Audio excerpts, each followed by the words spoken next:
시작을 하도록 합시다. 네, 오늘 트랜스포머를 마무리할 거고요. 그리고 비전 트랜스포머 관련돼서 뭐 시간이 있으면 조금 더 설명하고 마무리하도록 하겠습니다. 기본적으로 비전 트랜스포머나 다른 트랜스포머 같은 것도 우리가 CNN 기반의 모델을 배우고 나서 CNN 기반의 모델에서 약간의 아이디어가 들어갔던 것처럼 비전 트랜스포머는 트랜스포머에다가 그냥 뭐 트랜스포머라고 하면은 자연어를 처리하는 방법인데 그거를 이미지에 대해서 처리할 수 있도록 바꿔주고 그 비전 트랜스포머에서 조금 더 발전된 모델들 같은 경우에는 그거를 대체 어떻게 처리해야지 오브젝트 디텍션에 쓸 수 있는지 세그멘테이션에 쓸 수 있는지 혹은 조금 더 나은 비전 트랜스포머는 어떻게 되는지 이런 것들에 대한 거라서 보시면은 우리가 CNN에서 봤던 여러 가지 모델들 있죠. 그런 것들이랑 크게 다르지는 않습니다. 그래서 그런 것들 체크하시면서 배우시면은 공부를 혼자 하시면은 충분히 배울 수 있는 내용들이고요. 그래서 우리가 트랜스포머를 먼저 봐야 되는데 트랜스포머 같은 경우에는 이런 식으로 생겼었어요. 우리가 인코더랑 디코더라고 하는 부분이 있었고 인코더의 멀티에 뭐 주황 색깔 가깝게 표시가 되어 있는 이런 친구들이 우리가 셀프 어텐션을 계산한 녀석이었어요. 우리가 셀프 어텐션을 계산할 때 쿼리키 밸류라고 하는 매트릭스로 나눠서 계산을 한다 그랬고 밸류라고 하는 거는 실제로 연산이 돼가지고 올라가는 값이고 쿼리랑 키는 각각 셀프 어텐션을 계산하기 위해서 존재하는 값이라고 했었죠. 그러니까 이거를 뒤쪽에서 나올 건데 가장 이 트랜스포머 모델이 왜 잘 작동하는지에 대해서 알고 싶으면은 가장 중요하게 배워야 되는 건 저 쿼리키 밸류가 왜 저렇게 구성되어 있는지에 대한 내용이에요. 쿼리키 밸류가 왜 나눠져 있냐면은 쿼리는 내가 다른 사람들로부터 가져올 때 필요한 정보만 얻어내는 거예요. 예를 들면 여러분들이 뭐 인스타그램 돌아다니면서 이 사람이 한국인인지 뭐 외국인인지 이것만 태깅하고 싶으면은 여러분의 쿼리는 한국인인지 외국인인지 그 사람의 국적만 알아보는 거죠. 그리고 그 인스타그램 프로필에 있는 키는 뭐가 되겠어요? 그 사람 인스타그램 저희 프로필에 있는 뭐 국기 표시나 뭐 어느 나라 사람이라든지 뭐 이름이라든지 이런 걸로부터 알아낼 수가 있겠죠. 그럼 퀄이랑 키가 그거면은 그걸로부터 뭘 얻어내겠다. 한국 사람들에 대한 뭐 어떤 팔로잉하는 페이지의 선호도를 알아내겠다. 그럼 그게 이제 밸류가 되는 거죠. 퀄이랑 키랑 밸류는 서로 다른 역할을 갖고 있기 때문에 그렇게 나눠져서 관리가 돼야 될 필요가 있습니다. 내가 어떤 뭐 이제 퀄리티 밸류를 그냥 일반적인 예시를 들면 그렇게 얘기할 수 있겠지만 뭐 자연어 같은 경우에는 내가 어떤 명사에 그러니까 뭐 주어예요. 주어 같은 경우에는 뭐 동사랑 목적어랑 뭐 관련이 있다 그러면은 내가 다른 그 문장 성분에 쿼리를 갖고 접근을 하는 거죠. 너의 문장 성분은 뭐냐라고 접근을 하고 그럼 그 키에 해당하는 거는 그 단어들 다른 단어들의 문장 성분 그러니까 어떤 문장 성분인지 뭐 목적어인지 무엇인지 어떤 목적인지 뭐 이런 식의 문장 성분이 될 거고 밸류는 뭐냐면은 그 단어 자체가 되는 거죠. 그래서 뭐 I am a boy 이렇게 하면은 I가 뒤에 있는 수식하는 단어들을 찾으면서 내가 누군지를 보려면은 boy라는 거를 봐야 된다라는 걸 알고 있으니까 그런 문장 성분을 찾고요. 그다음에 value는 boy가 되는 거죠. boy라고 하는 단어가 갖고 있는 의미, 그러니까 나는 boy구나라는 걸 알 수가 있게 되는 겁니다. 그래서 이 퀄리티 밸류가 왜 나눠지는지는 명확하게 알고 있어야 되고요. 그렇게 해서 단어 내에 존재하는 어텐션을 기반으로 밸류를 업데이트하면은 그런 인코딩 모델이 왜 좋은 성능을 보이냐면은 단어 사이에 어떤 상관관계를 알 수 있기 때문에 그래요. 우리가 여러 가지 뉴럴 네트워크들이 이런 성능을 높이기 위해 가지고 뭐 여러 것들을 하는데 생성 모델도 그 중에 하나죠. 생성 모델도 데이터를 잘 생성해내기 위해서는 데이터를 잘 이해할 필요가 있단 말이에요. 근데 이 트랜스포머 같은 경우에는 단어의 부분으로부터, 그러니까 이 데이터가 이렇게 있으면은 데이터의 일부분으로부터 다른 부분들을 예측하고 다른 부분들로부터 저 일부분을 예측하는 그런 과정을 깊게 학습하는 거예요. 그래서 이 문장의 구조를 한 번에 학습할 수 있다는 게 트랜스포머 모델의 장점이 되는 거죠.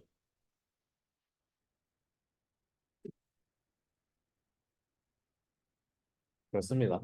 그리고 그렇게 인코더가 지나간 다음에 디코더로 갔을 때는 기본적으로 오리지널 트랜스포머 모델 같은 경우에는 기계 번역을 위해서 존재하는 모델이라고 했어요. 그래서 여기에 그 원래 아웃풋으로 나와야 되는 게 동일하게 들어가고 아웃풋으로 나오게 되는 티칭 포스 같은 거를 적용을 시킨다. 우리가 시퀀스 모델에서 봤던 티칭 포스 같은 거를 적용시켜서 우리가 I'm a student라는 게 들어가면은 에튜디앙이라고 주소와 에튜디앙이라는 게 나와야 된다라는 거를 앞뒤로 디코더 앞뒤로 달아주는 방식의 학습 방식을 쓴다라는 것도 얘기를 했었습니다. 그래요. 네, 그래서 이 마스크 멀티 헤드 어텐션 같은 경우는 마스크가 뭐냐? 이게 이제 저기 우리가 미래의 정보를 미리 반영하지 않게 만들기 위해서 마스크를 달아주는 거였고 여기 있는 거는 이제 얘네들 간에 그 아웃풋으로 나와야 되는 녀석들 간의 셀프 어텐션인 거에 비하면은 요 멀티 헤드 어텐션 요쪽이 중간에 있는 거는 여기 중간에서 오는 녀석이랑 그러니까 인코더에서 오는 녀석이랑 이 어, 디코더에서 한번 처리된 셀프 어텐션 처리가 된 녀석이 합쳐져 가지고 멀티헤드 어텐션을 하고 연산하는 과정이 포함되어 있다라고 보시면은 됩니다. 뭐 여러 가지 테스트 해봤겠죠. 네, 이런 식의 모델이 가장 베스트다라는 것을 알고 우리가 지금 사용하고 있는 겁니다. 네, 뭐 결국에는 저 인코더 디코더 연결 부분이 어떻게 되는지 좀 봐야 되는데 인코더 디코더 연결 부분이 이런 식으로 생겼어요. 그러니까 우리가 I'm a student라고 하는 거를 뭐 저기 임베딩하고 포지셔널 인코딩이라고 하는 거 달아줘가지고 단어를 넣어주고 인코더에서 뭐 셀프 어텐션 하고 레지듀얼 커넥션 하고 잔차 연결하고 그다음에 저기 멀티레이어 퍼셉트론 한 번 레이어 지나가가지고 다음 인코더로 가고 요거를 쭉 한 다음에 맨 마지막에서 각각의 디코더 레이어에다가 뿌려줍니다.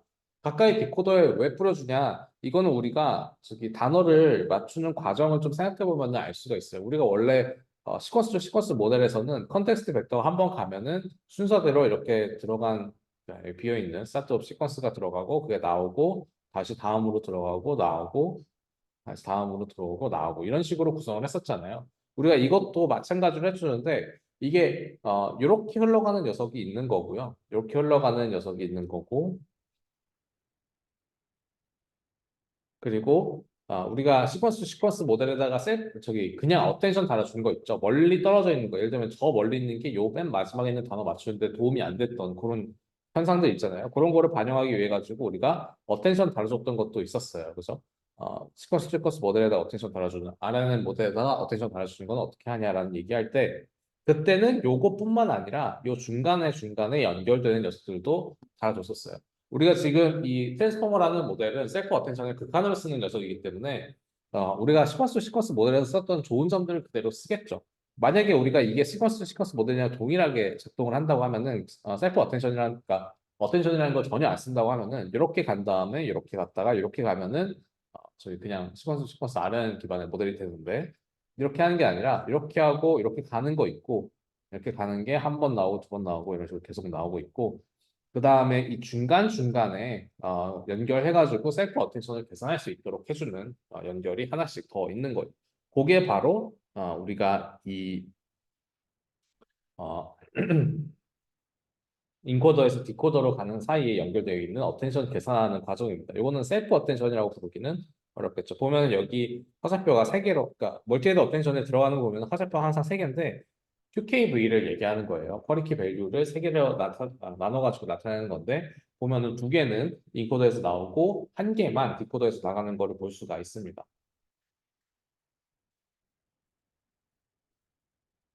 그거를 잘 학습을 해야겠죠.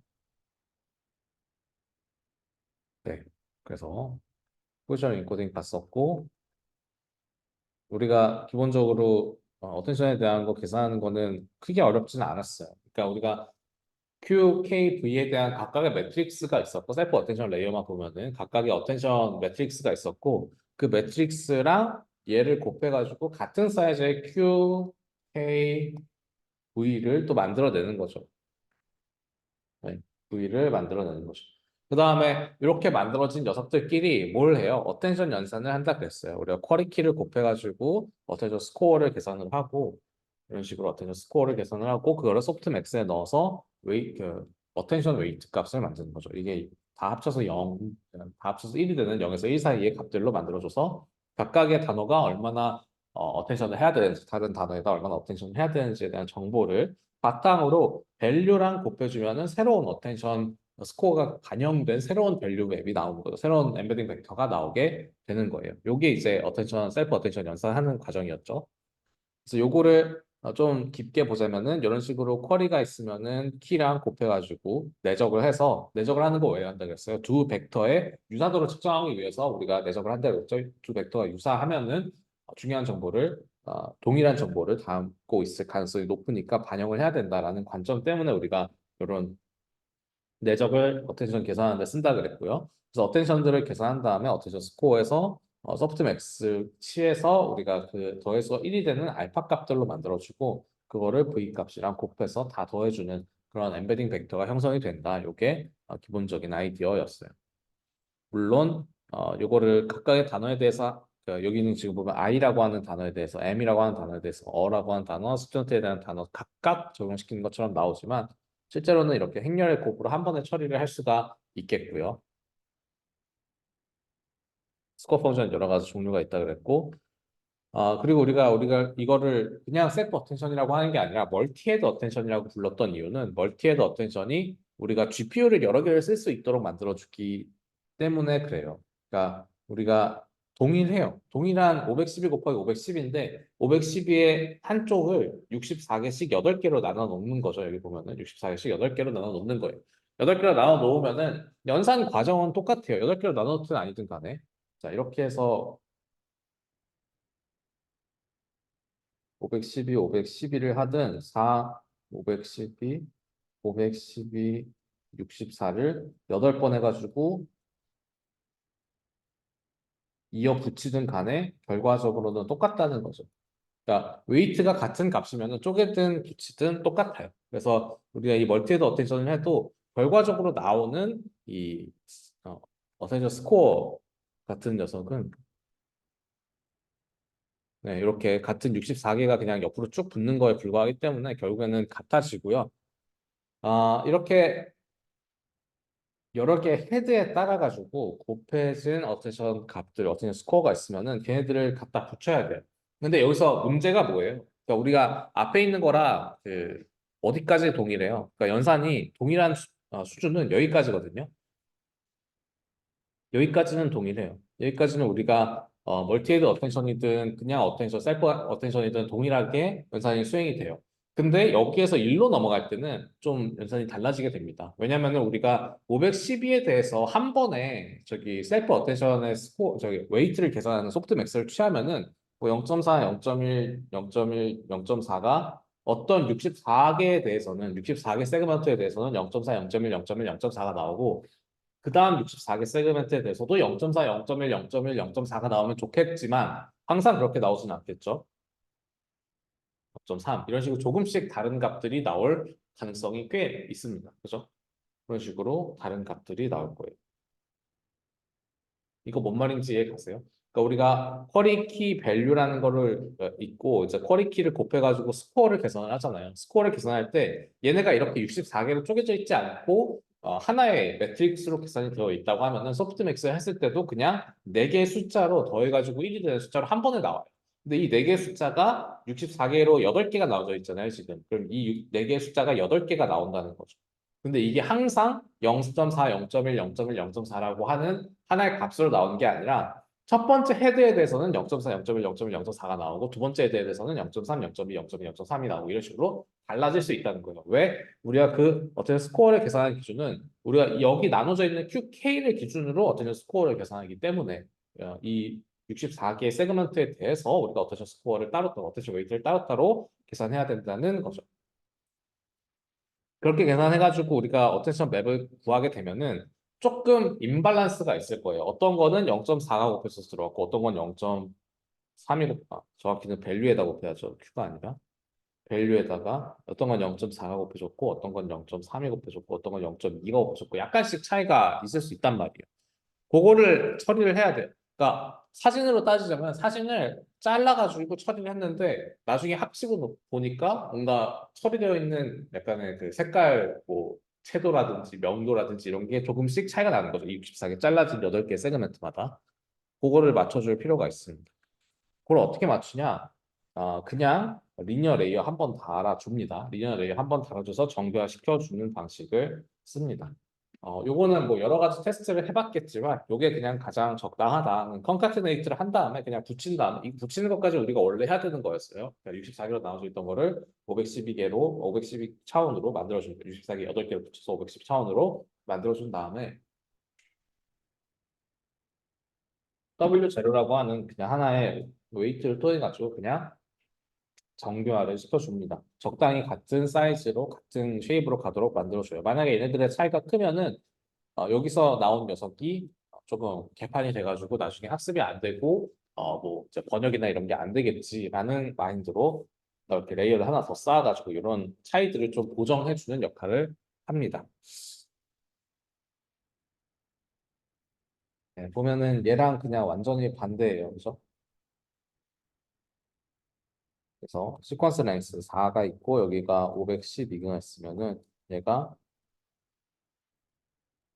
512개에다가 D 모델 이거 보통 저기 여기 같은 경우에는 다음 차원 다음 레이어의 차원이 예를 들면 256이다 그럼 256으로 하면은 4개 단어에 대한 256 차원에 어, 나오는 거죠. 근데 보통 512로 하겠죠. 뭐 이런 식으로 연산을 수행하게 되는 겁니다.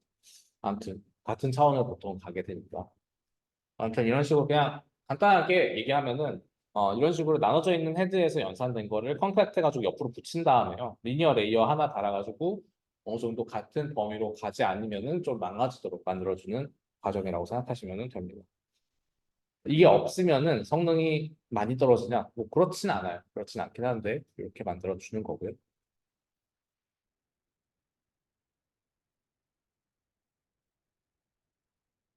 네, 그 다음에 디코더 1층 같은 경우에는 시퀀스 투 시퀀스 모델을 계속 얘기를 했었죠. 시퀀스 투 시퀀스 모델에서 썼던 티칭 포스랑 비슷하게 적용을 해요. 우리가 이 컨텍스트 벡터가 이렇게 들어갔을 때 우리가 해야 되는 건 질수와 에투디앙이라고 하는 이 다음 번역된 단어를 맞추는 거예요. 그런데 이제 컨텍스트 벡터가 딱 들어왔을 때 맨 처음에는 스타트 시퀀스라고 하는 인풋이 우리가 딱 정해져 있지만 그 다음부터는 어떤 인풋이 들어가야 되는지를 알 수가 없어요. 왜냐면 우리가 번역을 하지 못했으니까.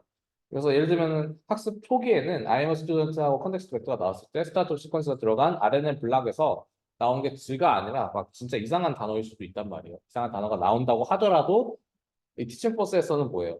너가 질을 말했을 거야 라고 여기를 강제로 질로 바꿔주는 거죠. 질을 넣어주는 거예요. 이게 묘사 강요입니다. 그러니까 네가 이렇게 할 거야 라고 강요를 해주는 거죠. 너는 이게 나와야 돼. 그러니까 여기서는 첫 번째 RNN 블락에서 그러니까 내가 나온 아웃풋이랑 실제 정답값 차이에 무슨 크로스 엔트로피 같은 걸 계산해가지고 로스를 흘려줄 건데, 내가 이거를 그대로 쓰는 게 아니라 잘못 나온 이 녀석을 그대로 쓰는 게 아니라 여기는 정답값을 넣어준다는 거죠.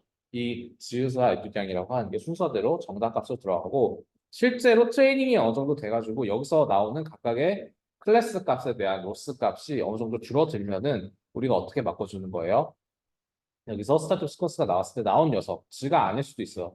아닐 수 있지만 어쨌든 나온 녀석을 다시 넣어주고 그다음에 나온 녀석을 다시 넣어주고 이런 식으로 실제로 사용할 때 쓰는 거죠. 학습할 때는 정답 값을 아래쪽에다가 넣어주는 거고요. 그런 식으로 쓰는 겁니다. 네, 그리고 이런 상태에서 디코더의 셀프 어텐션은 어떻게 하냐? 디코더 1층에 들어간 셀프 어텐션은 어떻게 하냐? 보시면은 디코더의 셀프 어텐션 같은 경우에는 인코더랑은 완전히 분리가 되어 있어요. 앞쪽으로 가서 보면은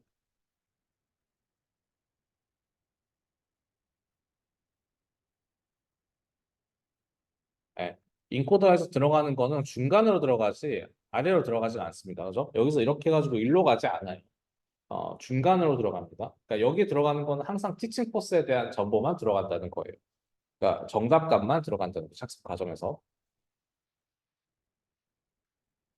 그럼 저기에서의 셀프 어텐션은 어떻게 되겠어요? 그러니까 정답 값들의 단어 엠베딩 벡터들만 들어갔기 때문에 인코더에서 하는 거랑 다를 바가 하나 없습니다.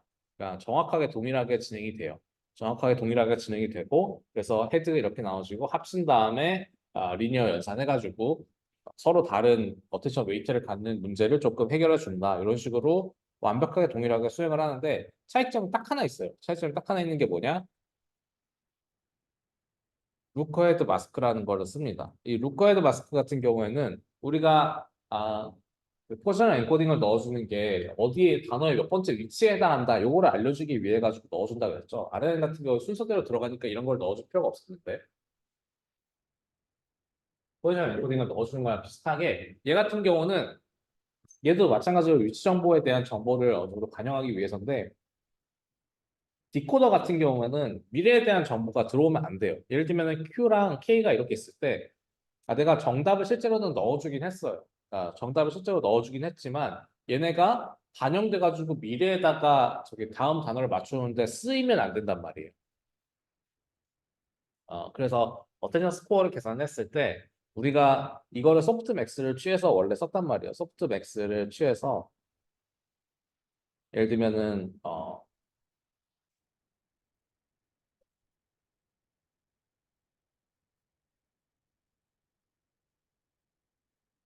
아무튼 그러니까 소프트맥스를 취해가지고 썼었는데 우리가 이거를 다음 단어에다 반영할 때 다음 레이어로 갈 때 이 밸류 안에 밸류에 반영될 때 이전의 정보가 선반영되기를 바라지 않아요. 그래서 우리가 그 부분을 마스킹 처리를 해줍니다. 그러니까 뭔 얘기냐면은 우리가 RNN에서 보면은 어, 이런 거죠. RNN에서는 이런 식으로 순서대로 들어가잖아요. 순서대로 들어가고 순서대로 들어가고 순서대로 들어가고 순서대로 들어와서 나오게 되는데 우리가 저기 트랜스포머 블락 같은 경우에는 이런 식의 순서대로가 아닌 한꺼번에 들어가는 방식을 쓰다 보니까 우리가 이 레이어에서 요 어텐션 스코어 맵을 이용해서 그대로 올려주게 되면은 우리가 다른 정보들에 대해서 예를 들면 여기 지금 까맣게 처리가 된 게 SOS가 들어왔을 때 다른 녀석들에 대한 어텐션 스코어거든요. 근데 이 어텐션 스코어를 마이너스로 만들어 주는 거예요. 그러니까 마이너스 무한대로 만들어서 소프트 맥스를 취했을 때 0이 되도록 만들어주는 거예요. 그러니까 W 값은 0이 되도록 만들어주는 거예요. 그러니까 어텐션 스코어 매트릭스는 소프트 맥스를 취해야 되는 값이고 어텐션 그 스코어 매트릭스에서 요 까만 부분을 마이너스 무한대로 만들어주게 되면 W 값은 0이 되겠죠. 그러니까 소프트 맥스에서 마이너스 무한대가 들어가면 0이 되겠죠.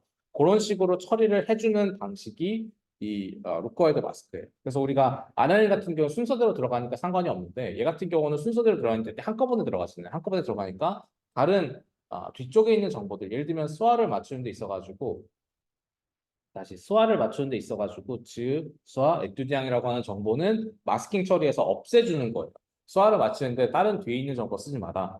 즈라는 거를 맞추는 데 있어서 뒤에 있는 거 쓰지 마라. 수화를 맞추는데 그 뒤에 있는 에투디앙 쓰지 마라. 에투디앙 맞추는 데 있어가지고 에투디앙까지 다 써야겠죠. 이거 셀프 어텐션이니까. 그래서 이렇게 예를 들면은 그맨 처음 단어만 들어있을 때는 SOS라고 하는 스타트업 시퀀스라고 하는 한 단어만 있는 문장처럼 받아들이고요. 그리고 즈 가 들어왔을 때는 SOS랑 즈라고 하는 두 개의 단어만 있는 문장처럼 받아들이고 스와가 들어왔을 때는 SOS, 즈, 스와까지만 들어있는 문장처럼 받아들이는 형태에서 하나끼리, 두 개끼리, 세 개끼리 셀프 어텐션을 계산하는 방식으로 바꿔주는 처리를 하기 위해서 이 부분을 마스킹을 하는 거예요. 미래에 대한 정보를 없애주는 거죠. 그 어텐션 스코어를 계산할 때 있어서. 그 다음에 밸류랑 곱해 주게 되면은 이 어텐션 밸류 맵에는 각각의 타임 시퀀스에서 그 뒤에 있는 정보가 반영되지 않은 밸류들이 들어오게 되는 거예요. 그렇습니다. 각각의 단어에서 예를 들면은 첫 번째 단어에서 SOS를 계산하는 데 있어서는 뒤에 있는 단어들이 반영이 안 돼 있고 두 번째 있는 즈라는 단어에서는 뒤에 있는 게 반영이 안 됐고 이런 식으로 뒤에 있는 게 각각 반영이 안 돼 있는 하나, 둘, 셋, 네 개의 단어의 이제 어텐션 밸류 매트릭스 혹은 새롭게 셀프 어텐션이 계산된 엠베딩 벡터가 형성이 되는 거죠. 이렇게 된 다음에 이제 두 번째로 가면은 이 부분이 좀 핵심인데요. 그러니까 우리가 원래는 QKV가 소스가 같았어요. QKV가 한 문장으로부터 왔습니다. 인코더 같은 경우는 우리가 입력값으로 들어가는 거였고 디코더의 1층에 있는 셀프 어테이션 같은 경우에는 우리가 정답값으로 넣어준 교사 강요로 들어가는 티치 코스로 들어가는 그 정답값 마스킹은 처리가 되어 있었지만 어쨌든 그 녀석이었어요. 그죠? 근데 이 인 디코더 사이에 연결이 있는 경우에는 화살표가 세 개 있는 것처럼 볼 수 있겠지만 어, 그 소스가 다릅니다. 디코더로부터는 밸류가 올라오게 되고요. 인코더로부터 컬이랑 키가 들어오게 됩니다. 여기 보면은 반대네. 쿼리가 이제 디코더로부터 나온 어텐션 행렬이고 키랑 밸류가 인코더로부터 나온 어텐션 행렬을 사용하게 됩니다. 그러니까 이게 뭐냐면은 그 저기 밸류를 디코더에서 가져오지 않는 이유가 있어요. 밸류를 디코더에서 가져오지 않는 이유가 뭘까요? 우리가 결국에는 정답값을 넣어준 거잖아요. 교사 강요를 이용해서 정답값을 넣어준 거기 때문에 이 밸류에는 정답값에 대한 정보가 반영이 되어 있습니다. 그래서 쿼리랑 키가 어떻게 처리가 될지는 모르겠지만 밸류가 들어가면은 그냥 우리가 실제로 테스트 환경에서는 넣어줄 수 없는 데이터에 대해서 얘네가 알아서 아웃풋을 만들어가지고 넣어주는 거에 해당하게 되거든요. 그러니까 밸류에다 넣어주면 안 되는 거예요. 그러면은 우리가 이 트랜스포머 네트워크를 어떻게 학습할 수 있냐? 이 인코더에서 올라온 키랑 밸류를 인코더에서 나온 어텐션 행렬에서 사용하게 되면은 그 첫 번째 처리했을 때 나온 어텐션 저기 엠베딩 벡터가 있고 두 번째에서 나온 엠베딩 벡터가 있고 이런 식으로 있을 때 같은 같은 키랑 밸류 어텐션 행렬을 갖도록 만들어줘요. 그러니까 내가 이 쿼리 키 밸류에서 하는 건 뭐라고 했어요? 디코더로부터 어떤 쿼리를 가지고 키에서 뽑아낼 건지를 가지고 오는 거잖아요. 내가 정답을 알고 있을 때 그 정답에 대한 거를 쿼리로 만드는 거예요. 어떤 거를 뽑아내겠다라는 쿼리로 만들고 그 쿼리를 기반으로 인코더에서 나온 정보 중에 어떤 거랑 같게 가지고 오겠다라고 하는 키 값을 사용하고요. 밸류를 동일하게 사용하는 거는 이제 우리가 인코더에서 키랑 밸류를 굳이 구분하지 않고 가져온 거는 이렇게 가져온다고 하더라도 중간에 어차피 안에서 나눠지기 때문에 이런 식으로 사용을 합니다. 어쨌든 기본적으로는 뭐냐면은 이 디코더 같은 경우에는 첫 번째 레이어에서 디코더가 하는 거는 인코더에서 나온 임베딩 벡터에서 어떤 기준으로 어텐션 스코어를 적용할지에 대한 쿼리 값을 뽑아내는 게 첫 번째 레이어고요. 두 번째 레이어에서는 그 값을 키랑 밸류 굳이 구분 안 하고 그냥 같게 사용해서 그 반영을 한다는 거죠. 이 키랑 밸류를 동일하게 사용해서 반영했다는 거는 우리가 시퀀스 투 시퀀스 모델에서 어텐션 계산할 때 봤었어요. 그죠? RNN에서 어텐션 어떻게 적용시키는지 볼 때 우리가 이 키랑 밸류가 같은 케이스를 설명을 했었습니다. 인코더가 이렇게 있고 디코더가 이렇게 있을 때 디코더에 있는 S 뭐 1이라고 하는 녀석이 있으면 H1부터 H2, H3, H4 이렇게 있을 때 얘랑 얘 사이에 어텐션, 얘랑 얘 사이에 어텐션 이렇게 계산해가지고 W1부터 H1 플러스 W2, H2 이런 식으로 쭉쭉쭉 해서 더해가지고 새로운 어텐션 벡터를 만들었잖아요. 그다음에 이제 물론 S1이랑 콘캣을 했었죠. 아무튼 이런 식으로 할 때 이때 곱해지는 녀석이 퀄이랑 키가 됐었고 그다음에 여기 W랑 곱해지는 게 밸류가 됐었죠. 이거 그대로 지금 동일하게 사용하는 거예요. 그래서 여기서 나온 녀석을 퀄이랑 이제 키랑 밸류로 동일하게 나눠서 들어가고요. 키랑 밸류로 동일하게 나눠서 들어가고요. 이 디코더에서 나온 거는 쿼리로 들어가게 되는 방식을 사용하는.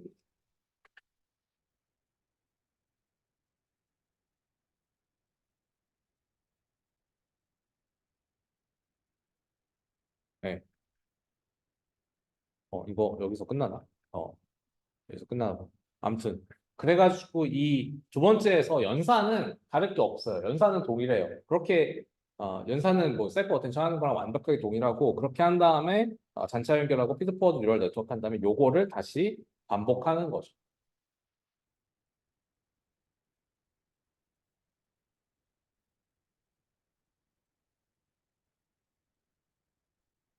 그렇게 학습을 하게 됩니다.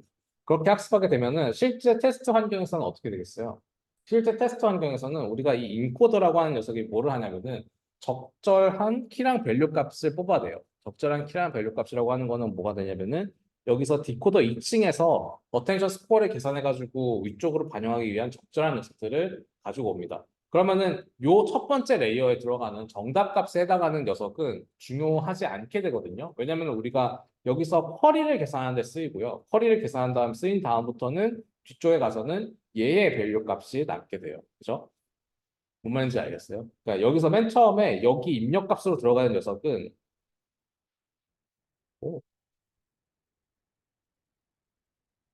10분 안에 종료가 된다네.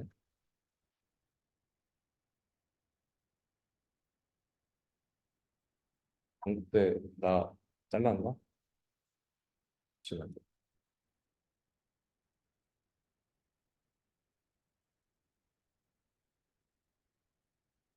뭐지?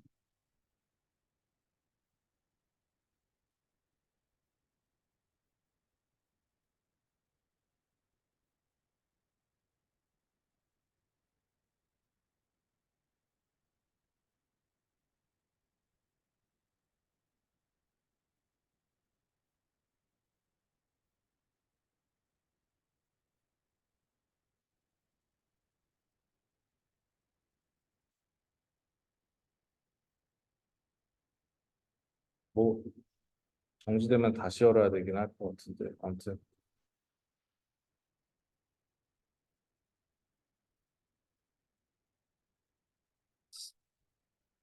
아니 다른 게 아니라 저기 줌이 원래 그 계정 라이센스가 없으면은 40분 하고 종료거든요. 근데 지금 종료된다고 떠가지고 근데 우리 학교에서 저거 있긴 한데 라이센스가 있는데 왜 40분 되고 멈추라는 건지 모르겠네. 아무튼 일단 남은 시간까지 하고 꺼지면은 다시 킬게요. 어, 어쨌든 그래가지고 여기 맨 처음 들어가는 인풋은 그렇게 중요하지 않게 나중에는 사라지는 거예요. 맨 처음에 들어가는데 여기서 맨 처음 쿼리를 계산하고요. 그 다음에 여기서는 키랑 밸류가 들어가고 결국에는 여기로 전달되는 거는 뭐예요? 밸류의 어텐션 스코어 계산해가지고 나온 녀석이 전달이 되는 거죠.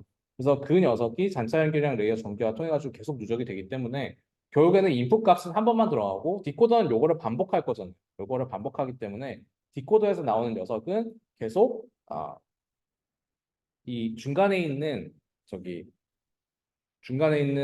인코더로부터 엠베딩된 녀석이 계속 반영되기 때문에 사실 맨 처음에 여기 들어가는 녀석은 그렇게 중요하지 않아요. 그러니까 여기서 키랑 밸류가 들어가고 여기서 쿼리 한 번 계산해가지고 연산한 다음에 여기는 이 밸류가 약간 변경된 형태로 다음 디코더 블락으로 들어가고 여기서 또 인코더에서 들어오고 이런 식으로 되기 때문에 우리가 여기에서 정답을 맞추기 위해서는 맨 처음에는 스타트 시퀀스를 넣어주겠죠. 스타트 시퀀스에 대한 정보를 넣어주고 그다음 뭐 여기들은 보통 랜덤 벡터로 채워줍니다. 그러니까 테스트 환경에서 보통 랜덤 벡터로 넣어주게 되면은 여기에서 나오는 녀석들이 반영돼가지고 쿼리를 계산하면은 얘가 하는 거는 그 쿼리로부터 이 위치에서 적절한 정보를 뽑아내는 거거든요. 적절한 정보를 뽑아내는 거기 때문에 얘가 적절한 정보를 뽑았다. 그러면은 그 이 인코더에서 나오는 키랑 밸류를 이용해서 밸류로부터 인코더로부터 나온 정보로부터 적절한 정보를 뽑았다. 그러면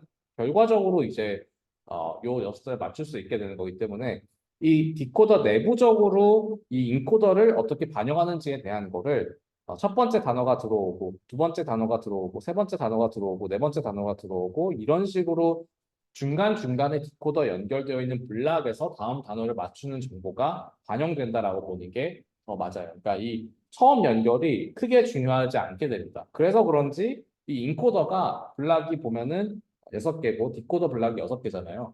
근데 실질적으로 사용할 때 디코더 블락이 더 많은 경우도 있어요. 그리고 보면은 아까도 얘기했지만 이 교사 강요를 여기다 넣어준다 그랬잖아요. 여기다 넣어주는데 RN이랑은 다르게 얘 같은 경우는 직접적으로 이 나온 아웃풋을 다시 여기다 넣어주는 게 불가능하단 말이에요. 왜냐면은 전체가 한꺼번에 들어가기 때문에. 그래가지고 테스트 환경에서는 기본적으로 여기에는 랜덤 벡터를 넣어줘요. 랜덤 벡터를 넣어주게 되면은 쿼리를 계산하는 데 있어가지고 조금 개판이 되겠죠. 쿼리를 계산하는 데 있어서 조금 개판이 되긴 하지만은 인코더를 기반으로 얘네들의 밸류가 계속 옆으로 위로 진행되기 때문에 거기서 계산되는 쿼리는 점점 인코더에서 나온 값을 기반으로 조금씩 나아지긴 하거든요. 그럼에도 불구하고 여기 들어가 있는 이 랜덤 벡터를 사용하는 게 좀 그 트랜스포머 기반의 모델에서는 저기 RNN에서 사용하는 티칭 포스랑은 조금 다르니까 이 부분을 아예 제거한 활용 방법들이 좀 많이 있습니다. 그래가지고 우리가 많이 쓰는 것 중에 하나가 이 부분을 잘라서 써요. 인코더만 잘라서 씁니다. 인코더만 잘라서 쓰거나 인코더를 제외하고 인코더는 그냥 CNN으로 바꿔버리고요. 그러니까 뭐 이미지 같은 거 처리할 때 CNN으로 바꿔버리고 디코더만 써요. 디코더만 쓰는데 디코더에서 쓸 때 정답 값이 아니라 입력 값을 넣어주고 출력 값으로 중간에 단어를 하나 비워놓고 그 단어를 맞추는 방식을 씁니다. 이게 GPT예요. 그러니까 정확히는 중간에 있는 단어가 아니라 맨 마지막 단어를 맞추도록 하죠. 여기 있는 즈수와 에투디앙은 주고 여기 있는 단어는 비워놓은 다음에 여기 있는 단어를 맞추도록 하는 방식을 쓰는 게 GPT예요.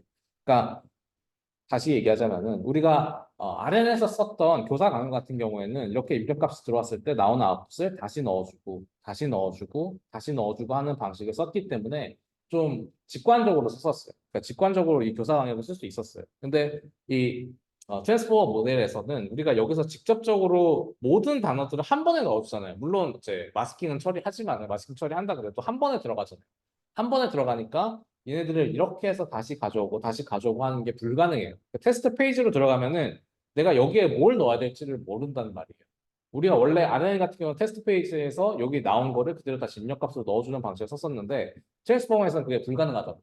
그러니까 얘가 그 테스트 페이지에서는 여기서 랜덤 벡터를 넣어주고 얘가 하는 거는 결국에는 인코더에서 나온 녀석을 가지고 쿼리를 계산해서 그 녀석을 조금씩 정제해서 최종적으로 프랑스어가 어떻게 되는지를 맞추는 방식이에요. 그러니까 입력값에 디코더의 입력값에 그렇게 디펜던트 하지가 않아요. 기본적으로는 시퀀스 모델을 기반으로 개발이 되었기 때문에 저 교사 강요에 해당하는 녀석이 들어가 있긴 하지만 그렇게 디펜던트 하지가 않습니다.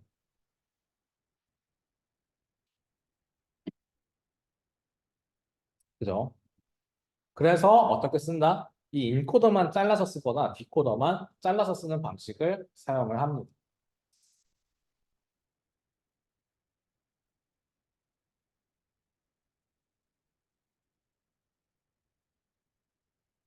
네. 뭐, 배준호 학생이 올려준 게 그러면은 디코더에서 셀프 어텐션을 굳이 하는 이유가 뭔가요? 그러니까 디코더에서 첫 번째 층은 셀프 어텐션을 굳이 하는 이유는 쿼리를 계산하기 위해서 그래요. 그러니까 이게 디코더라 그래서 쿼리를 계산할 필요가 없다는 건 아니에요. 우리가 만약에 정보를 출력값을 제대로 알고 있다고 한다면은 출력값을 제대로 알고 있다고 한다면 그 쿼리 값이 출력값에 반영돼 가지고 인풋 값으로부터 어떤 걸 뽑아내야 되는지를 학습할 수가 있겠죠. 그러니까 우리가 이 출력값이 그러니까 항상 그냥 랜덤 벡터로 들어가는 게 아니라 태스크에 따라서는 부분적으로 비어 있는 출력값이 들어갈 때가 있어요. 그렇기 때문에 이제 셀프 어텐션을 쓰는 거거든요.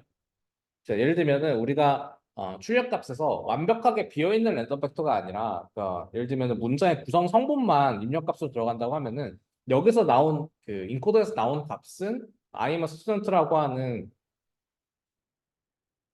이거를 축약한 어떤 벡터가 나올 거고 여기에서는 예를 들어서 입력값으로 들어가는 게 아까 얘기했던 그냥 저기 시퀀스 기계 번역에서 쓰는 교사 강의를 쓴다고 하면은 질소 알트쟁이라는 게 그대로 들어가야 되겠지만은 그게 아니라 다른 의미 있는 입력값을 넣어줄 수 있어요. 예를 들면은 여기 있는 것들을 한 번 더 정제해가지고 넣어줄 수도 있고요. 아니면 우리가 어떤 프랑스어의 뭐첫 번째 단어는 알고 있다.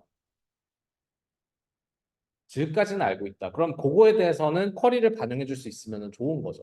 그러니까 예를 들면은 완벽하게 모르는 경우에는 여기를 완벽하게 랜덤 벡터 처리해야 되지만은 완벽하게 랜덤 벡터를 처리하지 않는 게 아니라 처리하는 게 아니라 어느 정도 정보를 알고 있는 경우에서는 여기에서 나오는 쿼리가 큰 의미를 갖기 때문에 이 셀프 어텐션을 넣어주는 거예요. 기본적으로는 맨 처음 나왔던 모델 같은 경우에는 여기에 이제 교사 강의를 쓰게 되면은 여기서 쿼리를 계산하는 데 있어서도 중요한 정보들을 알아서 뽑아낼 수 있겠다라는 거를 기반으로 이제 셀프 어텐션을 넣어주는 거고 아까도 얘기했던 것처럼 이 첫 번째 레이어에서 들어가는 거는 의미가 크게 없을 수 있지만 그러니까 첫 번째 디코더 블락에서는 크게 의미가 없을 수 있지만 이게 디코더 블락을 나온 다음에 다시 들어갈 때는 쿼리를 계산하는 데 있어가지고 의미가 있겠죠. 그래서 거기에서 좀 중요하게 쓰인다고 보시면은 됩니다. 조만간 끊어질 것 같은데 잠깐 네, 껐다가 다시 시작할게요.